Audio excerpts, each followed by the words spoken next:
আসসালামু আলাইকুম, আমি জেরিন জিয়াত আপনাদের স্বাগত জানাই অন্ত্রপ্রেনর বাংলাদেশ আয়োজিত শি টক্সের আজকের পর্বে। শি টক্সে আমরা তুলে ধরি সেসব নারীর গল্প যারা দিনরাত পরিশ্রম করছেন নিজেদের স্বপ্ন পূরণের জন্য। আজ আমাদের অতিথি এমন একজন নারী যার জীবনের পথ চলা শুরু হয়েছিল ছোটবেলার স্বপ্ন থেকে শিক্ষক হওয়ার স্বপ্ন। চলুন পরিচিত হই আনিকা তাহসিন অড্রি আপুর সঙ্গে। আপু কেমন আছেন? আলহামদুলিল্লাহ ভালো আছি and thank you so much এত নাইস একটা ইন্ট্রোডাকশনের জন্য। থ্যাংক ইউ আপু for coming, welcome to She Talks. Thank you. আড্ডার শুরুতেই চলে যাবো আপু আপনার ছোটবেলা সম্পর্কে আমি একটু জানতে চাচ্ছি।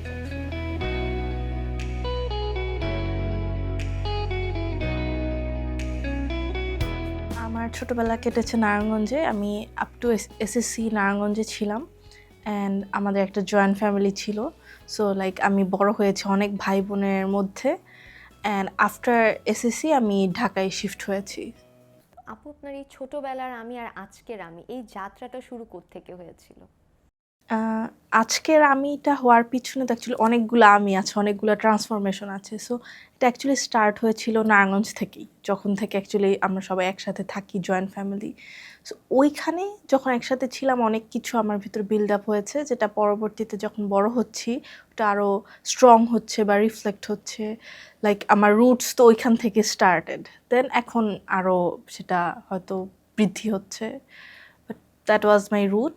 তারপর আস্তে আস্তে আরও ডেভেলপ হয়েছে, আরও ক্যারেক্টার ডেভেলপ হয়েছে।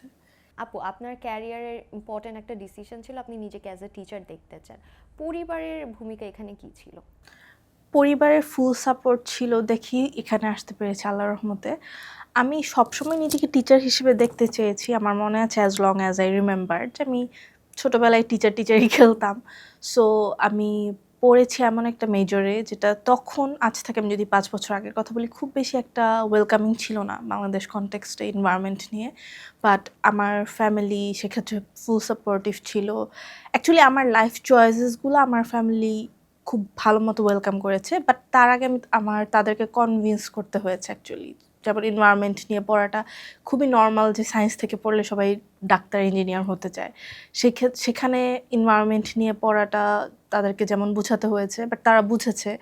তারপর যখন আমি বললাম আমি টিচিং প্রফেশনে যাব, এটা তো পুরো আমার উপরই ছিল। যখন পড়াশোনা শেষ করলাম টিচিং প্রফেশনে যাব, so everything was into me, এবং তারা সব স্টেপসে আমাকে সাপোর্ট করেছে।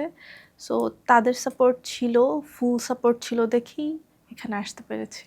আপু এই যে ফার্স্টের দিকে আউট অফ দ্য বক্স একটা সাবজেক্ট চুজ করা, এরপরে স্টুডেন্ট লাইফ শেষ করে টিচিং প্রফেশনে আসা, এই ট্রানজিশনের পিরিয়ডটা কীরকম ছিল? আউট অফ দ্য বক্স এটা অ্যাকচুয়ালি একটু হার্ড ছিল, বিকজ এমন একটা মেজর যেটা এখন খুব ডিমান্ডিং, বাট তখন খুব একটা এটা নিয়ে কথা হতো না।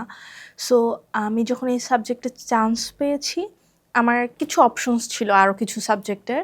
বাট আমি যখন একটু একটু রিসার্চ করেছি, তখন আমার কাছে মনে হয়েছে যে ওকে, এমন একটা সাবজেক্ট যেটা ডিমান্ডিং এবং অ্যাট দ্য সেম টাইম আমার কাছে মনে হচ্ছে ইন্টারেস্টিং হবে সাবজেক্টটা পড়ার জন্য। So I was convinced. এখন আমার রেসপন্সিবিলিটি ছিল ফ্যামিলিকে কনভিন্স করা, বিকজ খুব স্বাভাবিক যেটা হয় যে বাংলাদেশের কনটেক্সটে তারা চাচ্ছিল না যে আমি এই সাবজেক্টটা পড়ি। তারপর আমি যখন তাদেরকে রিয়েলিটি বললাম বা তারা নিজেরাও যখন বুঝলো, তখন তারা সাপোর্টিভ ছিল। অ্যান্ড দেন যখন আমি ভর্তি হলাম, ভর্তি হওয়ার পর অ্যাকচুয়ালি যেটা হয়, যখন কারোর সাথে দেখা হতো বা কোনো ফ্যামিলি ফাংশনে, তখন যখন শুনতো এই সাবজেক্ট, তো তখন তারা বলতো কেন এই সাবজেক্ট, নট ফ্যামিলিয়ার। হ্যাঁ not familiar. So it was hard at first, but I know যে I am on the right track. So যখন আমি নিজে জানবো, বা অ্যাটলিস্ট আমার ফ্যামিলির মানুষজন যখন জানছে যে ওকে আমি রাইট ট্র্যাকে আছি, সো তখন ইট ওয়াজ ইজি। আর অ্যাকচুয়ালি তখন আমার মাথায় এত কিছু ছিল না। তখন আমার একটা টার্গেট ছিল যে আমার ঠিকঠাক মতো পড়াশোনা করতে হবে, I have to be good what ever the subject is. But যখন পড়া শুরু করলাম, তখন দেখলাম খুবই ইন্টারেস্টিং একটা সাবজেক্ট, এবং ইন্টারেস্টিং দেখেই আমার হয়তো মানে রেজাল্ট ভালো করা বা ধরে রাখাটা ইজি ছিল, because I found it interesting. দেন যখন শেষ হলো, লাইক আমার গ্র্যাজুয়েশন শেষ হলো, পোস্ট গ্র্যাজুয়েশন শেষ হলো, ইট ওয়াজ ফিক্সড ইন মাই মাইন্ড যে আমি টিচিংয়ে যাব। সো আমার জন্য পড়া শেষ করে কি জব খুঁজবো এটা টাফ ছিল না, বিকজ আমি জানি আমি টিচিংয়েই যাব, টুডে টুমরো যেখানেই হয়। সো এই জার্নিটা আমার জন্য খুব একটা হার্ড ছিল না, because most of the time যেটা হয় আমাদের দেশে, গ্র্যাজুয়েশন শেষ করার পর স্টুডেন্টরা ভাবে যে আচ্ছা কোথায় অ্যাপ্লাই করব, কি জব করব। So that was not hard for me. যেটা হার্ড ছিল যে জব খোঁজাটা অ্যাকচুয়ালি, যেহেতু এই সেক্টরে একটু এখনও খুব একটা জব এখনো বাংলাদেশে ওইভাবে নেই, আগের চেয়ে খুব ভালো বাট ওইভাবে নেই।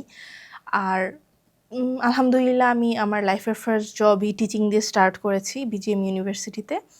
তারপর যেটা হলো যে জবে ঢোকার পর আই রিয়েলাইজ যে job life and student life খুবই different. Job is all about responsibility. এটার একটা বেস্ট অ্যান্ড ওয়ার্স্ট পার্ট হচ্ছে I am all on my own. এখন যাই করব সব ডিসিশন আমার, নিজের অথরিটি নিজের authority. At the same time অনেক রেসপন্সিবিলিটি, এতগুলো স্টুডেন্ট, ওদের অনেক অনেক কিছু দেখা যায় যে ওকে আমি যেটা ডিসিশন দিব এটাই। সো এটা খুবই যেমন আমার অনেক কিছু চিন্তা করে ঠিক করতে হয় ওদের সিলেবাসটা কেমন হবে, টপিক্সটা কেমন হবে। অ্যাট দ্য সেম টাইম এটা খুব ইন্টারেস্টিংও, কারণ আমি যা শিখেছি ওইটা আমি শিখাতে পারছি। So it was a nice journey and it is a nice journey, but কিছু কিছু টাইম ছিল যে তখন একটু হার্ড ছিল, but at last it is all worth it. আপু, এই অল থ্রু জার্নিতে সব থেকে চ্যালেঞ্জিং ব্যাপারগুলো কি ছিল আপনার জন্য? ফার্স্টেই যেটা বললাম যে সবাই এই সাবজেক্টটা বা এই টপিক মানে এই মেজরটাকে এত ওয়েলকামিংভাবে নেয় না। সো এটা এখন বলাটা খুব ইজি, বাট তখন যখন ছোট ছিলাম তখন অ্যাকচুয়ালি নিজের কাছে একটু ইনফেরিয়র ফিল হতো যে ও আচ্ছা, ওয়াই নট সায়েন্সের কোনো, যদিও এটা সায়েন্সের সাবজেক্ট বাট খুব ওই যে রয়্যাল সাবজেক্টগুলা বা মেডিকেল ইঞ্জিনিয়ার না কেন। আমার কাছে মনে হয় যে আমার একদম ফার্স্ট ইয়ারের কিছু মান্থস এটা কনভিন্স করতে গেছে যে এটা কোনো মানে এটা খুব ভালো একটা সাবজেক্ট বা এটা খুব ডিম্যান্ডিং। সো এখন যেমন মনে হয় যে অ্যাকচুয়ালি এটা খুব বেশি টাফ কিছু ছিল না, বাট ওই টাইমে এটা আমার জন্য একটা চ্যালেঞ্জ ছিল। অ্যাট দ্য সেম টাইম আরেকটা চ্যালেঞ্জিং ব্যাপার হচ্ছে যে এটা আমি জবে ঢোকার পর রিয়েলাইজ করেছি আমাদের বাংলাদেশে আমরা যা পড়ছি সব থিওরিটিক্যাল পড়া, প্র্যাকটিক্যাল ইমপ্লিকেশন খুবই কম। সো যখন আমি জবে গেলাম তখন আমার কাছে মনে হয়েছে যে পড়াশোনাটা, বাংলাদেশের পড়াশোনা যদি আরেকটু থিওরিটিক্যাল বেস হয়, আরেকটু সিস্টেমেটিক ওয়ে হয়, স্পেশালি পাবলিকে, so that would be easy for us to face the world. এটা ছাড়া আর চ্যালেঞ্জগুলো ছিল ছোটোখাটো চ্যালেঞ্জগুলো, যেমন আরেকটু রেজাল্ট ভালো করতে হবে ওইগুলা, বাট এই দুইটা আমার মেজর চ্যালেঞ্জ। আপু, এই যে যখন জার্নিতে আউট অফ মানে এই যে নট সো ওয়েলকামিং একটা মেজর প্রিভিয়াসলি আপনি চুজ করলেন, প্রফেশনাল লাইফে গেলেন, আপনি জানেন আপনি নিজের ঠিক ট্র্যাকে আছেন, বাট অনেক সময় অনেক কনফিউশন আসে, অনেক থটস আসে, সেগুলোকে কিভাবে ওভারকাম করেছেন? অ্যাকচুয়ালি তখন এত কিছু মাথায় ছিল না, তখন মাথায় ছিল যে ওকে আমার এই সাবজেক্টটায় পড়তে হবে এবং আমি এই সাবজেক্টে ভালো করব। সো যেহেতু আমি এত বাইরের টেনশনগুলো নিজের মাথায় নেই নাই, আমি just I was on my track. So এই জন্য আমার কাছে খুব বেশি একটা টাফ ছিল না। হ্যাঁ, ফার্স্ট ফিউ মান্থস একটু কনফিউশন ছিলাম যে আমি কি রাইট ট্র্যাকে আছি কিনা, বাট যখন আমি পড়াশোনা স্টার্ট করলাম, আমার ক্লাস স্টার্ট হলো, দেখলাম যে খুবই ইন্টারেস্টিং এভরিথিং এবং আমি ভালো করছিলাম কনসিস্টেন্টলি। সো আমার মাথায় তখন একটা জিনিসই সেট ছিল যে ওকে আমার ভালো করতে হবে, এবং ওই ভালো করাটা ন্যাচারালি এসেছে। ইট ওয়াজ নট ফোর্সড, এমন না যে আমার বাসার থেকে বলেছে বা আমার কাউকে কিছু প্রুভ করতে হবে। It was that I was on my own এবং আমি রেজাল্টটাও ভালো পাচ্ছিলাম। সো খুব চ্যালেঞ্জ আমার ওভারকাম করতে হয়নি, এখন মনে হচ্ছে হয়নি, বাট যদি এই মাইন্ডসেট, এখন যে মাইন্ডসেট, এই মাইন্ডসেট নিয়ে যদি তখন থাকতাম তখন খুব টাফ হতো। এইমটা ফিক্স থাকলে কনফিউশনটা আসলে কম হয়। তাহলে তারপরও আপু, যে আপনি যদি পিছনে ঘুরে তাকান, এরকম কোনো ভুল আছে যেটা আপনার মনে হয় না করলে হতো, বা সেটা আপনার কাছে একটা ভালো লার্নিংস হয়ে থাকবে? আমি ফার্স্টে মেডিকেলের কোচিং করেছিলাম, যেটা আমার কাছে মনে হয় এটা খুব একটা দরকার ছিল না। আই ওয়াজ কনফিউজড যে সায়েন্স থেকে পড়েছি, মেডিকেলের কোচিং তো করাই লাগবে, ফ্রেন্ডসরা করতে হবে, বাসার একটা এক্সপেকটেশন ছিল। সো আই নো একটা এইচএসসি পাস করা স্টুডেন্টের জন্য এটা টাফ, এটা রিয়েলাইজ করা যে আসলে আমি কী চাই, বাট টাফ বাট খুব নেসেসারি যে আমি অ্যাকচুয়ালি কী চাই। আমার কাছে মনে হয় যে আমি ফার্স্ট ফিউ মান্থস মেডিকেলের কোচিং করেছি, ওটা খুব একটা কাজের ছিল না, ইট ওয়াজ আ ওয়েস্ট অফ টাইম। আমি যদি বলি, আমার এটা জানা দরকার ছিল যে that was not my field. So এই ভুলটা আমার কাছে মনে হয় যে ফিউচার যারা হয়তো এইচএসসি পর কোচিং করবে বা ফিউচার যারা আসতে চায়, সো তাদেরকে আমি এটা বলতে চাই যে নিজে কি চাই এটা একটু জানাটা ইম্পর্টেন্ট। আবার এটা খুব ফিক্সড ছিল না যে আমি এনভায়রনমেন্টেই পড়বো বা এনভায়রনমেন্টেই পড়তে চাই, বাট এটা ফিক্সড ছিল যে আমি টিচার হতে চাই। ওকে, সো নিজের ফিল্ড বা গ্রাউন্ডটাকে আগে স্ট্যাবল করা, যে কোথায় আমি নিজেকে দেখতে হ্যাঁ। চাই। তারপর আপু আপনি যখন মেডিকেল থেকে বুঝলেন যে না আমার এটা করা উচিত হবে না, বা আপনি নিজের ফিল্ডটাকে চুজ করেছেন, এই যে যেই ট্রানজিশন পিরিয়ড এর মাঝখানে নিশ্চয়ই অনেক ধরনের চিন্তা ভাবনা আসে বা কিছু, ওভারঅল কোন ডিসিশনটা আপনার মনে হয়েছে যে না এটা আমি সঠিক পথেই আছি? আম, আমি যখন অ্যাকচুয়ালি প্রিপারেশন নিচ্ছিলাম এবং যেই মোমেন্টে আমি রিয়েলাইজ করেছি ওকে মেডিকেল আমার জন্য না, and অনেক টাইম ওয়েস্ট হয়ে গেছে অলরেডি। সো আমি যখন আবার নিজেকে বুঝালাম যে ওকে আমি মেডিকেল থেকে ইউনিভার্সিটির জন্য প্রিপেয়ার হই, so it was a tough decision at that time because তখন আমি নিজেই ছোট। বাট লাকিলি আমি এটা রিয়েলাইজ করেছি, এবং রিয়েলাইজ করার পরে যখন আমি ফ্যামিলির সাথে ব্যাপারটা শেয়ার করলাম, যদিও ফার্স্টে তারা বলছিল যে না পারবা মেডিকেলে, বাট লাকিলি তারাও ব্যাপারটা বুঝেছে এবং তারা ওই জিনিসটা ওয়েলকামিং ছিল। বা আমার এভরি সিঙ্গেল, এই যে যেটা বললাম যে আমার family all the way supportive ছিল, যে কিছু মান আমি মেডিকেলে করার পর হঠাৎ মনে হচ্ছে করবো না, সো এই জিনিসটা খুব তারা নেগেটিভভাবে নেয়নি। তারা বলেছে ওকে ঠিক আছে, তো ফাইন, তোমার যদি মনে হয় যে তুমি এটা বাদ দিয়ে ওইটা করবা then just go for it. Family support is very important. আপু আপনি যেহেতু এখন টিচিং প্রফেশনে আছেন, one of the important roles of our society, সেক্ষেত্রে আপনি ইয়াং জেনারেশনকে কি বলতে চান বা কি অ্যাডভাইস দিতে চান? ইয়াং জেনারেশনকে আমি বলতে চাই যে অ্যাকচুয়ালি পড়াশোনাটা ঠিক মতো করতে, because most of the time যেটা আমি আমার স্টুডেন্টদেরকেও দেখি যে ওরা সব কিছু ঠিকঠাক মতো করবে বাট পড়াশোনাটা লাস্ট অপশন। বাট অ্যাকচুয়ালি পড়াশোনাটাই ফার্স্ট প্রায়োরিটি হওয়া উচিত, বিকজ আমার কাছে মনে হয় যে there is no alternative of education. Just it may sound funny, but আমার কাছে মনে মানে আমি অ্যাকচুয়ালি যেমন ছিলাম আমি এক্সপেক্ট করি না যে এরকম হবে সবাই। বাট ব্যাপারটা হচ্ছে যেমন আমি যখন ইউনিভার্সিটি লাইফে ছিলাম এমন অনেক টাইম এসেছে যে আমি একটু আপসেট আমার মার্কস নিয়ে, বা ওখানে এনভায়রনমেন্টটা এমন যে সামহাও পাবলিকে কিছু ব্যাপার থাকে পলিটিক্যাল ইস্যুস, যেটা আমি আপসেট হয়েছি। বাট আমার ওই আপসেট অবস্থা থেকে আমি বের হয়েছি অনলি বাই এডুকেশন। মানে আমি পড়াশোনাটাকে কখনো কোনো মোমেন্টের জন্যই বন্ধ করিনি। দেখা যেত যে ওকে আমি আপসেট, তাহলে আমি আরেকটু বেশি পড়বো। ইট ওয়াজ মাই মাইন্ডসেট। আমি বলতেছি না সবার এমন হবে যে আমার মন খারাপ থাকলে আমি পড়াশোনা করতাম, ব্যাপারটা এমন। সো আমি যেমন আমার স্টুডেন্টদেরকে বলি যে লাইফে যেটাই হোক, লাইফে সবার আপস অ্যান্ড ডাউনস থাকবে, বাট পড়াশোনাটা যাতে ঠিক থাকে, বিকজ লাইফে এই পড়াশোনাটাই আমাকে সেভ করবে অনেক কিছু থেকে, অনেক কিছু থেকে আমাকে সেভ করবে। আমি যেরকম লাইফ নিজেকে দিতে চাই পড়াশোনাটাই আমাকে দিবে। সো এটা আমি ওদেরকে সাজেস্ট করব যে পড়াশোনা should be the first priority, then others. আরেকটা জিনিস সেটা হচ্ছে স্কিলস ডেভেলপ করা, যেটা আমার কাছে মনে হয় আমিও যদি একটু স্টুডেন্ট লাইফে যেতে পারতাম, এখন যেমন আমি লাস্টে মাস্টার্সে সেই জিনিসটা রিয়েলাইজ করেছি, বাট যদি পারতাম আমি অনার্স থেকে এই জিনিসটা করতাম যে আরেকটু এক্সট্রা কারিকুলাম অ্যাক্টিভিটিস, আরেকটু স্কিলস যেটা আমার সাবজেক্টের সাথে রিলেটেড, কোনো একটা সফটওয়্যার শেখা, যেটা খুব ইম্পর্টেন্ট। আর যারা হায়ার স্টাডিজের জন্য যেতে চায় তখন তো আরও খুবই বেশি এটা ইম্পর্টেন্ট।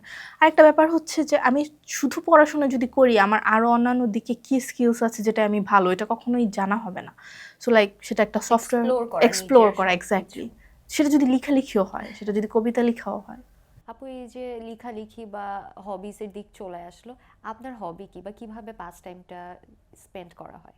আমি বই পড়তে খুব ভালোবাসি। আমি ছোটবেলা থেকে আমার মনে আছে যে এরকম আমি এভরি এক্সামের পরে বাসায় একটা লিস্ট দিতাম যে আমার এই বই লাগবে, এবং তখন বইগুলোতে যে অনেক কালারফুল অ্যান্ড ছবি ছিল, সো ওইখান থেকে স্টার্ট। আর এখন ফ্রি টাইমে বই পড়ি, যদিও জবে ঢোকার পর একটু কমে গেছে। সো যেটা হয় যে আমি বই শুধু পড়তে না, আমি অনেক বই কালেক্ট করতেও পছন্দ করি, লাইক অনেক দেশের অনেক রাইটারের বই। সো আমার বাসায় একটা কর্নার আছে যেটা একদম ফ্লোর থেকে সিলিং পর্যন্ত জাস্ট বই। সো আমার জাস্ট ওটা তাকায় থাকতেও ভালো লাগে। সো বই কালেক্ট করা অ্যান্ড বই পড়া, এটা আমার হবি। আরেকটা হবি হচ্ছে যে আমি খুবই ঘুরতে পছন্দ করি। সো লাইক আমি অনেক ইন্টারন্যাশনাল কনফারেন্স আছে, রিসেন্টলি আমি একটা কনফারেন্সে ভিজিট করেছি ইটালিতে। সো লাইক আমি দেখি যে কোথায় কোন অপরচুনিটিস আছে, যেটা অনেক কনফারেন্স হয় এনভায়রনমেন্ট নিয়ে। সো যদি ফ্রিতে কোথাও এরকম অ্যাপ্লাই করা যায় যেখানে আমাকে ফ্রিতে ওরা নিবে, সো এই অপরচুনিটিসগুলো আমি এক্সপ্লোর করতে পছন্দ করি ফ্রি টাইমে, যাতে আমি কোনো একটা কনফারেন্সে অ্যাটেন্ড করতে পারি, পাশাপাশি আমার ঘোরাটাও হলো। So আমি কালচারের সাথে হ্যাঁ ইন্ট্রোডিউস হয়, হ্যাঁ, সো নতুন আমি কালচার নতুন থাকবে। ক্রস কানেকশন বা ক্রস কালচার যে ব্যাপারটা, আমি অনেক কালচার সম্পর্কে জানতে পছন্দ করি। সো এই যে রিসেন্টলি যে কনফারেন্সটার থেকে আসলাম, আমি রিয়েলাইজ করলাম যে কনফারেন্সে আমি আমার সাবজেক্ট নিয়ে অনেক কিছু জেনেছি, বাট তার চেয়েও বেশি আমার ভালো লেগেছে আমার ওইখানে অনেক দেশের অনেক পার্টিসিপেন্ট ছিল ওই কালচার সম্পর্কে জানতে। সো আমি ঘুরতে পছন্দ করি, কালচার সম্পর্কে জানতেও পছন্দ করি। আপু, এই যে আপনার ঘোরাফেরা করা হয়, অন্যান্য দেশের কালচার সম্পর্কে জানা হয়, এডুকেশনাল পার্সপেক্টিভে কি কি চেঞ্জেস মনে হয় যে আমাদের এডুকেশনাল ফিল্ডে করা উচিত বা আসলে হয়তো আরো বেটার হতো স্টুডেন্টদের জন্য? এটা আমি এই আমার লাস্ট কনফারেন্সটার পর বেশি রিয়েলাইজ করেছি যে অ্যাকচুয়ালি আমাদের দেশের এডুকেশন সিস্টেমটা এমন যেখানে ইন্টারন্যাশনাল এক্সপোজার বা ইন্টারন্যাশনাল কানেকশন খুবই কম। সো লাইক আমি যখন বাইরের ওদের সাথে কথাবার্তা বললাম, আমি দেখলাম যে ওদের পড়াশোনাটা খুবই প্র্যাকটিক্যাল বেসড অ্যান্ড ওরা অনেক রিসার্চ পেপার পড়ছে। অন্যান্য দেশে ওদের একটা লাইক সামার স্কুল টাইপের হয় বিভিন্ন দেশের মধ্যে, 3 মাস ওরা স্টুডেন্ট এক্সচেঞ্জ করে এক একটা ইনস্টিটিউশনের সাথে, যেটা খুবই দরকার। এটা শুধু কালচারালি না, একটা কালচারালি তো দরকার যে আমি একটা কালচার সম্পর্কে জানতে পারছি, আমার কমিউনিকেশন স্কিলস বাড়ছে, আমার কনফিডেন্স বাড়ছে। অ্যাট দ্য সেম টাইম আমি জাস্ট কিছু প্রফেসরদের নলেজের ভিতর নাই, আমি অনেক প্রফেসরদের অনেক লেকচার সম্পর্কে জানতে পারছি, যেটা আমাদের দেশে একদমই এই অপশনটা নেই। আমাদের দেশে না, আমার কাছে মনে হয় এশিয়ান কান্ট্রিজগুলো এটা ওরা খুবই, একটু হ্যাঁ রিজিড হ্যাঁ, এইসব দিক খুবই থেকে। এটা ল্যাক। সো আমার কাছে মনে হয় যদি এই জিনিসটা আমাদের দেশে করা যায়, বা অ্যাটলিস্ট আমরা ইউরোপ আমেরিকা যাওয়া লাগবে না, আমরা যদি আমাদের এশিয়ান কান্ট্রিজগুলোর মধ্যেও করতে পারি, আই এম প্রিটি শিওর যে বাংলাদেশের এডুকেশন স্ট্যান্ডার্ডস এবং কোয়ালিটি অনেক আরও ইনক্রিজ হবে। আপু, আপনার যেহেতু কাজই স্টুডেন্টদেরকে নিয়ে, অবশ্যই different students, different qualities, lackings, but কিছু কমন ল্যাকিংস আছে যে স্টুডেন্টরা সবসময় আপনি নোটিস করেন যে না, কমন কিছু ল্যাকিংস যেগুলো হয়তো ইমপ্রুভ করা যায়? হ্যাঁ, একদম ফার্স্ট যেটা সেটা হচ্ছে কমিউনিকেশন গ্যাপ। আমার কাছে মনে হয় যে ম্যাক্সিমাম ক্ষেত্রে ওরা অ্যাকচুয়ালি জানে না কিভাবে কমিউনিকেট করতে হবে। আমার যে জিনিসটা দরকার ওইটা কিভাবে প্রপার ওয়েতে আমি প্রেজেন্ট করতে পারবো, এটা জানাটাও একটা স্কিল অ্যাকচুয়ালি। সো আমার কাছে মনে হয় এই জিনিসটা, যদিও এটা আমিও যখন স্টুডেন্ট ছিলাম হয়তো আমিও একটু ল্যাকিংস ছিল। সো এটা জানাটা খুব important, like how to communicate and আমার যেটা দরকার ওইটা আমি কীভাবে প্রপার ওয়েতে প্রেজেন্ট করতে পারি এটা। আরেকটা হচ্ছে যখন আমি ওদেরকে কিছু একটা পড়াচ্ছি theoretical, they are good at it, but যখন আমি কোনো একটা প্র্যাকটিক্যাল ইমপ্লিকেশন দেখাতে বলছি বা করতে বলছি তখন ওরা অ্যাকচুয়ালি একটু বুকিশ, হ্যাঁ। সো এটা যেটা আমি বললাম যে বাংলাদেশের এডুকেশন সিস্টেমের একটা ল্যাকিংস হচ্ছে প্র্যাকটিক্যালি ইমপ্লিকেশনটা কম, যেটা আমিও যখন স্টুডেন্ট ছিলাম আমারও এরকম ছিল হয়তো, যে আমাদের প্র্যাকটিক্যালি বা ফিল্ডে নিয়ে কাজ একটু কম বা আরেকটু আমার মনে হয় বেশি হওয়া উচিত। থার্ড যেটা সেটা হচ্ছে আমার মনে হয় ওরা ইংলিশটা খুব ভয় পায়, because most of the student Bangla medium থেকে এসেছে। সো ইংলিশে ওরা হয়তো অ্যান্সার করছে, লিখছে, বাট ইংলিশে কথা বলতে গেলে ওরা আটকে যাচ্ছে। যখন একটা প্রেজেন্টেশন নিচ্ছি ওরা আমাকে রিকোয়েস্ট করে যে আমি যাতে বাংলায় নেই প্রেজেন্টেশনটা। সো আমার কাছে মনে হয় যে ল্যাঙ্গুয়েজ ব্যারিয়ারটা থেকে যায়। সো ইংলিশটা খুবই উচিত, যে নট জাস্ট রাইটিং, বলার ক্ষেত্রেও যাতে আমি ঠিকঠাক মতো বলতে পারি। খুব যে অ্যাকসেন্টের দরকার, ব্রিটিশ অ্যাকসেন্ট, আমেরিকান অ্যাকসেন্ট, এটা দরকার নেই, যাতে ফ্লুয়েন্টলি বলতে পারি, কমিউনিকেট করতে পারি। যেসব আপু সারাদিনই খুব বিজি থাকে, তারপরে প্রফেশনাল লাইফ আর ফ্যামিলি লাইফ কিভাবে মেনটেন করা হয়? আই ডোন্ট নো যে আমি এটাই গুড কিনা, বাট আমি ট্রাই করি আমার অফিসের কোনো কাজ যাতে আমি বাসায় না আনি। আমার অফিস টাইম অ্যাকচুয়ালি 9টা to 5টা। সো ট্রাই করি ক্লাস যাতে দুপুরের মধ্যেই শেষ হয়ে যায়। যদি সামহাও শেষ না হয়, আমি একটু ট্রাই করি অফিসে দরকার হলে আমি 1 আওয়ার বেশি টাইম দিব, বাট ওই কাজটা আমি কখনোই বাসায় আনবো না। অ্যাট দ্য সেম টাইম বাসার কোনো প্রবলেমও আমি the moment I enter my office, আমি বাসার কোনো স্ট্রেস বা আমি ওগুলো জাস্ট শাট ডাউন করি। দেন আবার যখন বাসায় আসি আমি ট্রাই করি অফিসের কোনো কলস ধরতে না। আমি আমার স্টুডেন্টদেরকে বলি যে খুব ইমার্জেন্সি হলে একটা টেক্সট দিতে বা ইমেল দিতে, বাট কল বাসায় টোটালি অফ। এছাড়া আমি কখনোই কোনো এক্সাম পেপার বা অ্যাসাইনমেন্টস বাসায় আনি না। সো জাস্ট আমি সেক্টর ওয়াইজ করি। আর হলিডেজগুলো লাইক ফ্রাইডে মানে উইকেন্ডসগুলো আমি ট্রাই করি ফুললি ফ্যামিলিকে দিতে। It's a good practice. Okay আপু, আগামী 5 বছরে আপনি নিজেকে কোথায় দেখতে চান? 5 বছর আমি নিজেকে দেখতে চাই খুব ভালো একজন এনভায়রনমেন্টালিস্ট হিসেবে।